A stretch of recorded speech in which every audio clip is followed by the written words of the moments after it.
Well,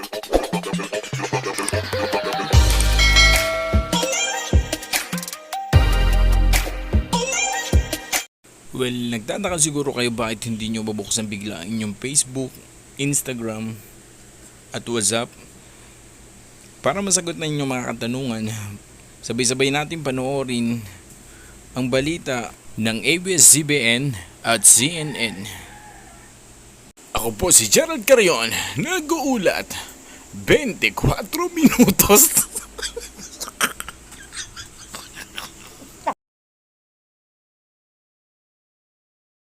Sa Amerika, lumantad sa isang TV show. Based on your experience, what happens next here? Well, I think the whistleblower will continue to expose what she perceives to be wrongdoing, and she'll do that to Congress.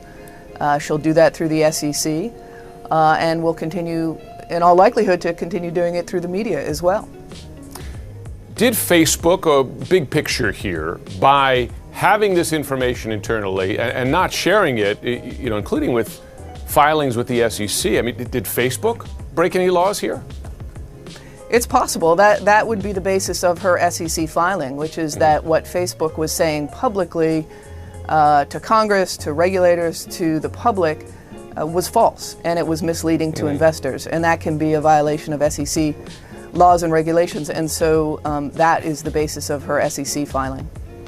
We know there are a number of filings to the SEC, as you pointed out, we just talked about. She is set to testify before Congress tomorrow.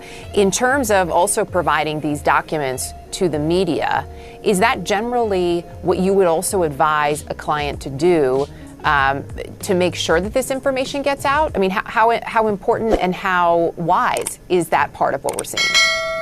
Well, it's risky to do it, for sure. When you reveal information to government agencies, the SEC, Congress, that's generally protected. But when you go to the press, when you give the Wall Street Journal thousands of documents, that's a little riskier.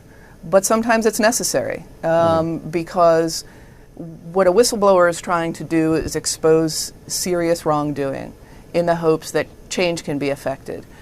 And if you go to the SEC or sometimes even to Congress, you're not assured that that information will get out, that you want to shine a light on this. And sometimes going through the media is the best and the only way to do that. So it often is a necessary step for whistleblowers. I mean, we saw that in the Trump administration, for instance, concerns that following the internal process could be quashed, right, by partisans, and you saw folks who then went outside that process. My question to you, big picture, is, are whistleblower laws written to sufficiently protect whistleblowers like this from criminal prosecution? Well, Depending on where they bring the information. So obviously she's protected in going to the SEC, for example. She may not be protected in going to the Wall Street Journal, and it's entirely conceivable that Facebook will bring some sort of civil action against her, breach of a non-disclosure agreement or misappropriation of trade secrets or something like that. But just because they can doesn't mean they should.